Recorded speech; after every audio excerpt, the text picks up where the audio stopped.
ఈ movie true స్టోరీని base చేసుకుని తీయబడింది. అమెరికన్ సీరియల్ కిల్లర్ అయిన జెఫ్రీ డామర్ అనే వ్యక్తి 1978 నుండి 1991 వరకు 17 మంది కుర్రాలని అతి కిరాతకంగా హత్యలు చేశాడు. హోమోసెక్సువాలిటీ, మగాలపై అత్యాచారం, బాడీ పార్ట్స్ మిక్స్ చేయడం, శవాలతో శృంగారం చేయడం, చివరికి క్యానిబలిజం కూడా. ఇలా అసలు ఏం చేయలేదని అడగాలి. ఒక సగటు మనిషి కనీసం వినడానికి కూడా భయపడే ఇలాంటి ఎన్నో దారుణమైన పనులన్నీ చేశాడు. అయితే ఈ మూవీలో జెఫ్రీ డామర్ స్కూల్ లైఫ్ నుండి చూపిస్తూ ఇతను ఒక సీరియల్ కిల్లర్ కాకముందు నుంచి ఎప్పుడు సైలెంట్ అండ్ లోన్లీగా ఉండేవాడు. అండ్ చుట్టుపక్కల వాళ్ళందరికీ కూడా జెఫ్రీ అలానే తెలుసు. మూవీ 1974 లో బిగిన్ అయి హై స్కూల్ స్టూడెంట్ అయిన జెఫ్రీ డామర్ స్కూల్ బస్ లో ఒంటరిగా కూర్చొని ఉంటాడు. అప్పుడు ఆ బస్సు కిటికీలోంచి రోడ్ మీద ఒక వ్యక్తి జాగింగ్ చేస్తూ వెళ్ళడం చూసి లేచి వెనక్కి వెళ్లి మరి కన్ను ఆర్పకుండా అలానే చూస్తూ ఉండిపోతాడు. అప్పుడే జెఫ్రీకి అతని పట్ల వ్యామోహం ఉందని మనకు అర్థమవుతుంది. ఈవెన్ ఆ బస్ దిగాక కూడా అతను అక్కడ నుంచి వెళ్లేంత వరకు వెయిట్ చేసి అలానే చూస్తూ ఉండిపోతాడు. ఆ నెక్స్ట్ సీన్ లో జెఫ్రీ ఒక ప్లాస్టిక్ బ్యాగ్ తీసుకొని వెళ్తూ ఉన్నప్పుడు ఆ దారి మధ్యలో కనిపించిన ఫ్రెండ్స్ బ్యాగ్ లో ఏముందని అడిగితే జెఫ్రీ అతనికి చనిపోయి దొరికిన క్యాట్ బాడీని చూపిస్తాడు. దీన్ని నేను కెమికల్స్ లో డిజాల్వ్ చేయబోతున్నా అని చెప్తాడు. యాక్చువల్ గా వీళ్ళ ఫాదర్ కెమిస్ట్ అవడం వల్ల సో ఇతనికి అన్ని కెమికల్స్ మీద ఐడియా ఉండిద్ది. మీకు ఇంట్రెస్ట్ ఉంటే మీరు కూడా వచ్చి చూడొచ్చు అని చెప్పడంతో ఆ ఇద్దరు పిల్లలు కూడా క్యూరియాసిటీతో జెఫ్రీ వెనకాలే వెళ్తారు. అలా వీళ్ళు ముగ్గురు కలిసి వాళ్ళ ఫాదర్ షెడ్ లోకి వెళ్ళాక అక్కడ జెఫ్రీ ఇంకా చాలా చనిపోయిన జంతువుల్ని జార్స్ లో కలెక్ట్ చేసి ఉంచుతాడు. ప్రెజెంట్ ఇప్పుడు ఆ క్యాట్ బాడీని యాసిడ్ లో డిజాల్వ్ చేస్తూ, అయితే దీనికి ఒక 1 మంత్ టైం పడుతుందని, ఎందుకంటే ఇప్పుడు అతను పోస్తున్న యాసిడ్ చాలా వీక్ గా ఉండిద్దని చెప్తాడు. వాళ్ళు అసలు ఇదంతా ఎందుకు చేస్తున్నావు అని అడిగితే బికాస్ నాకు బోన్స్ అంటే బాగా ఇష్టం అని చెప్పి, అలాగే డెడ్ బాడీస్ లో ఏముంటాయో తెలుసుకోవడం కూడా నాకు చాలా ఇంట్రెస్ట్ అని చెప్తాడు. అయితే ఆ ఫ్రెండ్స్ మాత్రం అదంతా అనుమానిస్తూ, నిజం చెప్పు నువ్వు పోసేది వాటరే కదా, ఏదో యాసిడ్ పోస్తున్నట్టు ఎందుకు ఇంత బిల్డప్ ఇస్తున్నావు అంటారు. సో జెఫ్రీ అతను ఆల్రెడీ ఇదివరకు డిజాల్వ్ చేసిన ఇంకో క్యాట్ బాడీని వాళ్ళకి చూపించి అది అప్పటికే స్మెల్ వస్తూ ఉంటే చాలా అగ్రెసివ్ గా ఆ జార్ ని వాళ్ళ ముందరే పాల్గొడతాడు. దాంతో అప్పుడు ఆ బాయ్స్ చాలా డిస్కస్టింగ్ గా ఫీల్ అయ్యి వీడు ఆక్వర్డ్ బిహేవియర్ చూసి తిట్టేసి అక్కడ నుంచి వెళ్ళిపోతారు. ఆ నెక్స్ట్ సీన్ లో జెఫ్రీ తన ఫ్యామిలీ మెంబర్స్ తో డిన్నర్ చేస్తూ ఉంటాడు. వాళ్ళ ఫాదర్ ఎప్పుడు జెఫ్రీ గురించి వరీ అవుతూ నువ్వు ఇంకా జనాలతో కలవాలని, అప్పుడే స్కూల్ లైఫ్ ని బాగా ఎంజాయ్ చేయగలవు అంటాడు. కానీ చాలా మంది ఇంట్రోవర్ట్స్ కి అదంత ఈజీ కాదు. ముఖ్యంగా జెఫ్రీ అయితే స్కూల్లో ఎప్పుడు సైలెంట్ గా ఉంటూ అండ్ అందుకు గాను మిగతా స్టూడెంట్స్ ఎప్పుడు ఇతను టీచ్ చేస్తూ ఉంటారు. కానీ సేమ్ ఇతనిలాగే సైలెంట్ గా ఉండే ఇంకో ఆక్వర్డ్ బాయ్ తో మాత్రం జెఫ్రీ మామూలుగా మాట్లాడతాడు. నెక్స్ట్ డే స్కూల్లో లంచ్ టైమ్ లో కూడా జెఫ్రీ వెళ్ళి ఆక్వర్డ్ బాయ్ పక్కనే కూర్చుంటాడు.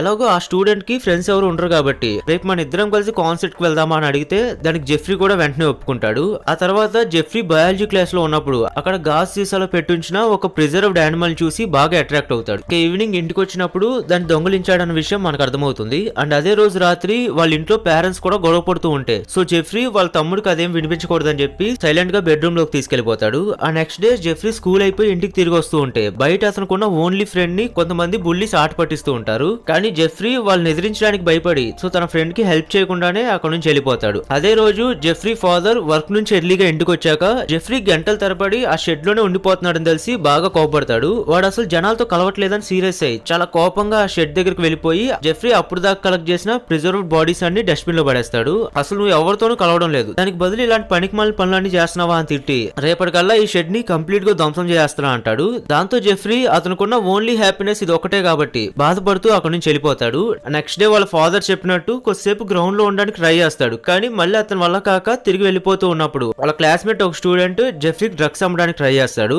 అనుకున్నట్టే అంత ఇంట్రెస్ట్ చూపించకుండా సైలెంట్ గా అక్కడి నుంచి వెళ్ళిపోతాడు. ఇంకెళ్లే దారిలో రోడ్ సైడ్ కూర్చొని వెయిట్ చేస్తూ ఆ ధ్వంసం అయిపోయిన షెడ్ దగ్గర కలెక్ట్ చేసిన బోన్స్ అన్ని చేతిలో పట్టుకొని మళ్ళీ సేమ్ ఇదివరకు రన్నింగ్ చేసుకుంటూ వెళ్ళిన అతన్నే చూస్తూ కొంచెం హ్యాపీనెస్ పొందుతాడు. తర్వాత ఇంట్లో జెఫ్రీ ఫాదర్ నేనంత హార్ష్ గా బిహేవ్ చేసినందుకు సారీ చెప్పి నేను కూడా నీలానే ఎక్కువ సమయం ల్యాబ్ లో గడిపి ఫ్రెండ్స్ లేకుండా ఒంటరిగా మిగిలిపోయాను, నువ్వు నాలాగా అవ్వకూడదని జెఫ్రీ మూడ్ ని మళ్ళీ లైటన్ చేయడానికి 2 డంబుల్స్ తీసుకుని వస్తాడు. ఇదిగో ఈ డంబుల్స్ తో వర్కౌట్ చేసి బాడీ బెంచ్, అప్పుడు అమ్మాయిలే వచ్చి నీతో మాట్లాడతారంటాడు. కానీ మనోడికి అసలు అమ్మాయిలతో పనే ఉంది. సో జస్ట్ అతని ఫాదర్ ని సాటిస్ఫై చేయడానికి జెఫ్రీ వర్కౌట్ చేయడం మొదలు పెడతాడు. కానీ స్టిల్ ఇప్పటికీ వాళ్ళ ఫాదర్ కి తెలియకుండా బోన్స్ కలెక్ట్ చేస్తూ దానికోసం చిన్న చిన్న యానిమల్స్ పట్టుకోవడానికి ఫారెస్ట్ లో ట్రాప్ సెట్ చేస్తాడు.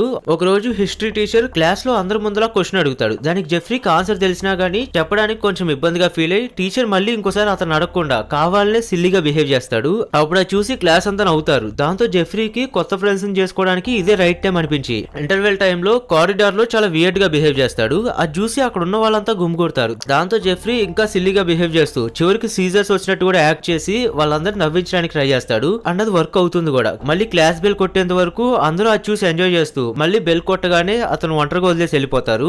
అయితే ఆ నెక్స్ట్ డే ఒంటరిగా కూర్చొని లంచ్ చేస్తూ ఉన్నప్పుడు క్లాస్మేట్ ఒక అతను వచ్చి మాతో కలిసి కూర్చోమని అడుగుతాడు. అలా జెఫ్రీని కూడా వాళ్ళ గ్రూప్ లో జాయిన్ చేసుకున్నాక వాళ్ళ పేర్లు డెర్ఫ్, నీల్ అండ్ మైక్ అని చెప్పి ఇంట్రడ్యూస్ చేసుకొని వాళ్ళకి ఇతను చేసే ఇమిటేషన్స్ బాగా నచ్చాయని చెప్పి దాంతో వాళ్ళకి ఒక ఐడియా వస్తుంది. నలుగురు ఒక గ్యాంగ్ లా ఫామ్ అయిపోయి స్కూల్లో ప్రాంక్ చేద్దామని డిసైడ్ అవుతారు. దాంట్లో భాగంగా మొదట జెఫ్రీ లైబ్రరీలో వింత వింత శబ్దాలు చేస్తాడు. అందుకు గాను ఆ లైబ్రరీయన్ వచ్చి అక్కడ ఉన్న వేరే స్టూడెంట్స్ ని తిట్టేసి వెళ్తుంది. ఆ తర్వాత నుంచి ఇంకా ప్రాంకులు చేసి అందరిని ఆట పట్టిస్తూ మెల్లిగా జెఫ్రీ సోషల్ లైఫ్ కూడా ఇంప్రూవ్ అవుతుంది. అలా ఒక రోజు వాళ్ళ మదర్ డ్రగ్స్ కి బాగా ఎడిక్ట్ అయిపోవడం చూసి జెఫ్రీ వెళ్లి డాక్టర్ ని కన్సల్ట్ అవ్వచ్చుగా అని చెప్తాడు. కానీ వాళ్ళ మదర్ అతని మాటలేం పట్టించుకోదు. ఇదంతా పక్కన పెడితే ఒక రోజు జెఫ్రీ తన ఫ్రెండ్స్ తో ఫిషింగ్ వెళ్ళినప్పుడు వాళ్ళకు ఒక చిన్న ఫిష్ దొరుకుతుంది. ఫ్రెండ్స్ పాపం దాన్ని వదిలేయమని చెప్తే బట్ అతనుకున్న క్యూరియాసిటీతో ఆ ఫిష్ లోపల ఏముందో చూడడానికి దాన్ని చాలా కసాయిగా కట్ చేస్తాడు. అప్పుడు ఆ ఫ్రెండ్ కి అది చాలా డిస్టర్బింగ్ గా అనిపించినా గానీ బట్ అంత ఎక్కువ ఆలోచించకుండా అక్కడ నుంచి వెళ్ళిపోతారు. ఆ next day school magazine ready చేస్తూ ఉన్నప్పుడు జెఫ్రీ ఆ ఫోటోగ్రాఫర్ తో నా ఫోటో అన్ని స్కూల్ మ్యాగజైన్స్ లో వేయమని చెప్తాడు.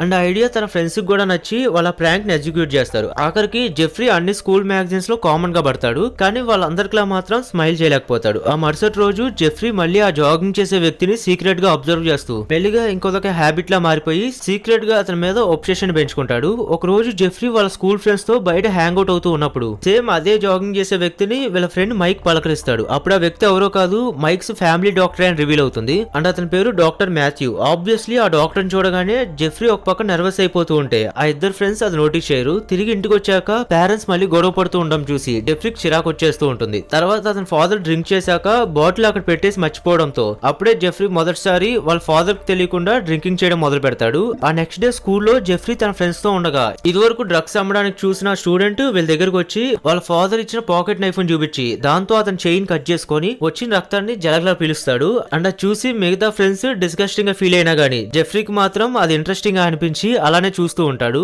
ఆల్రెడీ జెఫ్రీ డ్రింకింగ్ కూడా ఎడిక్ట్ అయిపోయి ఉంటాడు కాబట్టి స్కూల్ కి కూడా తాగేసి రావడం మొదలు పెడతాడు. ఇంకా రోడ్ మీద చనిపోయిన యానిమల్ డెడ్ బాడీస్ ని కలెక్ట్ చేస్తూ మళ్ళీ వాటిని కెమికల్స్ లో డిస్పోజ్ చేస్తూ ఉంటాడు. ఆ తర్వాత ఒక రోజు స్కూల్ ట్రిప్ కి వెళ్ళినప్పుడు జెఫ్రీ ఒక బ్లాక్ స్టూడెంట్ తో రూమ్ షేర్ చేసుకోవాల్సి వస్తుంది. అండ్ ఇతనే వీళ్ళ క్లాస్ లో ఉన్న ఓన్లీ బ్లాక్ పర్సన్. సో అది గమనించి క్యూరియాసిటీని ఆపుకోలేక జెఫ్రీ మనసులో ఉన్నది అడిగేస్తాడు. అదేంటంటే మీ బ్లాక్ పర్సన్స్ కి ఇంటర్నల్ ఆర్గాన్స్ కూడా బ్లాక్ గానే ఉంటాయా అని అడుగుతాడు. దాంతో అతనికి వియర్డ్ గా అనిపించి వీడికి రేసిజం ఫీలింగ్ ఉన్నట్టుంది అనుకొని జెఫ్రీని ఇగ్నోర్ చేస్తాడు. ఆ తర్వాత ట్రిప్ కంప్లీట్ అయ్యి అందరూ ఇంటికి వచ్చేస్తారు. కానీ ఫ్రెండ్స్ తో సరదాగా గడిపితే వచ్చిన ఆనందం కాసేపు కూడా లేకుండా ఇంటికి వచ్చేసరికి జెఫ్రీ వాళ్ళ పేరెంట్స్ డివోర్స్ తీసుకోబోతున్నారని తెలుస్తుంది. అది తెలిసి జెఫ్రీకి నైట్ నిద్ర పట్టదు. దానికి తోడు ఆ డాక్టర్ ని చూసి కూడా చాలా రోజులు అయిపోయేసరికి అందుకే ఆయన కలవడానికి ఫేక్ ఫీవర్ నటించి ఆ డాక్టర్ దగ్గర అపాయింట్మెంట్ తీసుకుంటాడు. డాక్టర్ మాథ్యూ జెఫ్రీ నేకెడ్ గా టెస్ట్ చేస్తూ ఉన్నప్పుడు వీడికి ఎరిక్షన్స్ వస్తున్న సంగతి ఆ డాక్టర్ కి అర్థమైపోతుంది. దాంతో సిచ్యువేషన్ మరింత ఆక్వర్డ్ అయ్యి జెఫ్రీకి ఆ డాక్టర్ మీద ఉన్న ఇన్ఫాక్చుయేషన్ ఇంకా పెరిగిపోతుంది. ఇప్పుడిప్పుడే సెక్షువాలిటీ మీద ఒక అవగాహన వస్తూ సో ఫ్రెండ్స్ తో ఉన్నప్పుడు కూడా వాళ్ళ అమ్మాయిల గురించి మాట్లాడుతుంటే అంత ఇంట్రెస్ట్ చూపించడు.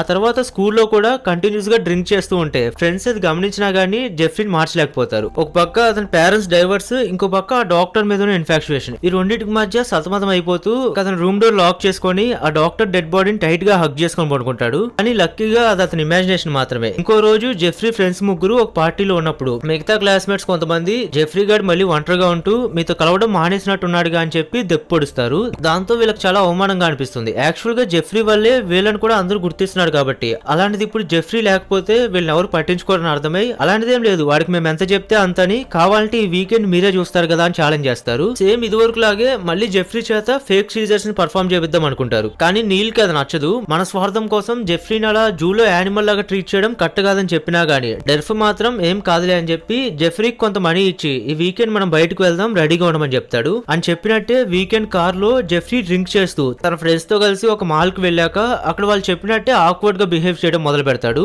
జెఫ్రీ అలా క్రౌడ్ లోకి వెళ్ళిపోయి ఫిట్స్ వచ్చినట్టు యాక్ట్ చేస్తూ ఉంటే మిగతా ఫ్రెండ్స్ దాన్ని చూసి ఎంజాయ్ చేస్తూ అదంతా కెమెరాలో రికార్డ్ చేస్తారు. అలా జెఫ్రీ కేవలం తన ఫ్రెండ్స్ ఎంటర్టైన్మెంట్ కోసం పబ్లిక్ లో తనను తాను హ్యూమిలియేట్ చేసుకుంటాడు. కానీ కొంతసేపటికి బాగా టైర్డ్ అయిపోయి ఫేస్ డెల్ గా పెట్టుకొని మళ్ళీ వచ్చి ఫ్రెండ్స్ తో జాయిన్ అవుతాడు. కానీ వాళ్ళు అతను జస్ట్ యూజ్ చేసుకుంటున్నారని అర్థం చేసుకొని అండ్ అలాగే మూడీగా ఇంటికి వస్తే వాళ్ళ పేరెంట్స్ డివోర్స్ ఫైనలైజ్ అయిపోయిందని తెలుస్తుంది. ఇంకా నెక్స్ట్ డే మార్నింగ్ జెఫ్రీ ఒక బేస్ బాల్ బ్యాట్ పట్టుకొని ఆ డాక్టర్ కోసం రోడ్ సైడ్ వెయిట్ చేస్తూ ఉంటాడు. కానీ డాక్టర్ ఎంతసేపటికి రాకపోవడంతో మెల్లిగా పేషెన్స్ తగ్గిపోయి అక్కడ ఉన్న చెట్టుని ఆ బ్యాట్ విరిగే వరకు కొడతాడు. అండ్ అదే రోజు అడవిలో నైబర్స్ వాళ్ళ పిల్లలు ఒక యానిమల్ డెడ్ బాడీ లోపల పార్ట్స్ అన్ని పీకేసి ఉండడం చూసి భయపడిపోతారు. ఆ తర్వాత రోజు స్కూల్లో అందరూ దీని గురించి మాట్లాడుకుంటారు. ఎందుకంటే ఆ ఇన్సిడెంట్ వీళ్ళందరికీ చాలా క్రీపీగా అనిపిస్తుంది. అయినా యానిమల్ పోస్ట్ మార్టం ఏంట్రా బాబు. అండ్ ఆ తర్వాత స్కూల్లో జరగబోయే ఫేర్వెల్ పార్టీ గురించి డిస్కస్ చేసుకుంటూ జెఫ్రీతో ఖచ్చితంగా ఏ అమ్మాయి డాన్స్ చేయదులే అనుకుంటారు. అది విని జెఫ్రీ కోపం వచ్చి వాళ్ళ జూనియర్ ఒక అమ్మాయి దగ్గరికి వెళ్లి అతనితో పార్టీకి రమ్మని ఇన్వైట్ చేస్తాడు. కానీ ఆ అమ్మాయి రానని చెప్పేస్తుంది. ఎందుకంటే జెఫ్రీ ఎప్పుడు పిచ్చ చేస్తూ ఉంటాడు కాబట్టి సో అమ్మాయి అంత ఇంట్రెస్ట్ చూపించదు. కానీ జెఫ్రీ అతని జీవితంలో ఫస్ట్ టైం తెలివిగా మాట్లాడుతూ ఇప్పుడు నువ్వు గనక నాతో వస్తే మెల్లిగా నీకు సీనియర్స్ లో ఇన్ఫ్లుయెన్స్ పెరుగుతుందని, రేపు నీకే అది ఉపయోగపడుతుంది అంటాడు. సో అమ్మాయి కూడా కన్విన్స్ అయ్యి రావడానికి ఒప్పుకుంటుంది. అండ్ అలా జెఫ్రీ తనతో కలిసి ఆక్వర్డ్ గా పార్టీకి రావడం చూసి ఫ్రెండ్స్ అందరూ సర్ప్రైజ్ అవుతారు. అండ్ ఆ మంచి ఫ్రెండ్ అయిన నీళ్ళు వాళ్ళ తరపున నేను నీకు సారీ చెప్తున్నా అని చెప్పి జెఫ్రీకి సారీ చెప్తాడు. తర్వాత అమ్మాయితో డాన్స్ చేస్తూ ఉన్నప్పుడు జెఫ్రీ మళ్ళీ అన్కంఫర్టబుల్ గా ఫీల్ అవుతూ, పైగా అమ్మాయిలకి ఎలాగో అట్రాక్ట్ అవ్వడు కాబట్టి ఇంక తనతో డాన్స్ చేసే ఇంట్రెస్ట్ లేక ఏదో ఒక సాకు చెప్పి బయటకు వచ్చేస్తాడు. ఆ నెక్స్ట్ డే జెఫ్రీ స్కూల్ నుంచి ఇంటికి వచ్చేసరికి వాళ్ళ మదర్ కార్ లో లగేజ్ ప్యాక్ చేస్తూ ఉంటుంది. వాళ్ళ అమ్మ చిన్న కొడుకుని అంటే జెఫ్రీ తమ్ముని తీసుకొని ఇల్లు వదిలిపెట్టి వెళ్ళిపోతున్నానని చెప్పడంతో అప్పుడు అది తెలిసి జెఫ్రీ బాధపడతాడు. బయట వాళ్ళ అమ్మ ఉన్నప్పుడు ఏం మాట్లాడు గానీ వన్స్ ఇంట్లోకి రాగానే గంటల తరబడి ఏడుస్తూ ఉండిపోతాడు. ఆ తర్వాత ఒక రోజు జెఫ్రీ నైట్ టైం రోడ్ మీద ఒంటరిగా వెళ్తూ ఉన్నప్పుడు డెర్ఫ్ కార్ లో వెళ్తూ ఇతను చూస్తాడు. రా కార్ ఎక్కువ ఇంటి దగ్గర డ్రాప్ చేస్తా అని చెప్పి వన్స్ ఇంటి దగ్గర డ్రాప్ చేశాక జెఫ్రీ ఫింగర్స్ కి బ్లడ్ అనుకుని ఉండడం గమనిస్తాడు. కానీ జెఫ్రీ అది జస్ట్ పెయింట్ మాత్రమేలే అని చెప్పి కవర్ చేస్తాడు. అయితే జెఫ్రీ నిన్నాళ్ళు ఒక ఫ్రెండ్ గా చూడకుండా జస్ట్ ఒక ఎంటర్టైన్మెంట్ లా చూసినందుకు అతను కొంచెం కూడా రిగ్రెట్ ఫీల్ అవడు. దాంతో జెఫ్రీకి ఇంక చిరాకు వచ్చేసి కావాలనే డెర్ఫ్ ని బీర్ తాగడానికి ఇంట్లోకి ఇన్వైట్ చేస్తాడు. అయితే జెఫ్రీ స్ట్రేంజ్ బిహేవియర్ తో అతను భయపెడుతూ ఉండేసరికి సరే ఇంట్లో మా మదర్ వెయిట్ చేస్తూ ఉంటుంది నేను వెళ్తున్నా అంటాడు. వెనకాల జెఫ్రీ కూడా బ్యాట్ పట్టుకొని తన బెస్ట్ ఫ్రెండ్ ని చంపడానికి అన్నట్టు వెనక్కి వస్తూ ఉంటే డెర్ఫ్ అది గమనించి వెంటనే కార్ దగ్గర పరిగెత్తేస్తాడు. సో వాడు ఇంకప్పటికే కార్ లోకి దూరిపోవడం వల్ల జెఫ్రీ ఈసారికి ఇంక వాడిని వదిలేయాల్సి వస్తుంది. ఆ నెక్స్ట్ డే మార్నింగ్ జెఫ్రీ వాళ్ళ ఫాదర్ కార్ లో బయటకు వెళ్ళినప్పుడు దారిలో ఒక వ్యక్తి లిఫ్ట్ అడుగుతాడు. చూడంగానే అతను బాగా అట్రాక్ట్ అయిపోయి జెఫ్రీ కూడా అతని కార్ లో ఎక్కించుకొని తీసుకెళ్తాడు. ఇంకా అంతే, తర్వాత ఇంకా వ్యక్తి ఎవరికి కనపడలేదు. కేవలం ఆ లిఫ్ట్ అడిగిన వ్యక్తినే కాదు మొత్తం 17 మంది యంగ్స్టర్స్ ని జెఫ్రీ డామర్ అతి కిరాతకంగా హత్యలు చేసి ఇంకా అతని సెక్సువల్ నీడ్స్ కూడా వాళ్ళతో తీర్చుకున్నట్టు పోలీసులు ఎంక్వైరీలో నిజాన్ని ఒప్పుకున్నాడు. అందుకు గాను 1991లో జెఫ్రీని జైల్లో వేసి మొత్తం 16 లైఫ్ సెంటెన్స్లు వేస్తే బట్ అరెస్ట్ చేసిన 3 ఇయర్స్ లోనే జెఫ్రీకి 34 ఏళ్ల వయసున్నప్పుడు అది చిన్న వయసులోనే జైల్లోనే కన్నుమూశాడు. ఇక్కడితో ఈ జెఫ్రీ డామర్ లైఫ్ స్టోరీ ముగిసిపోతుంది.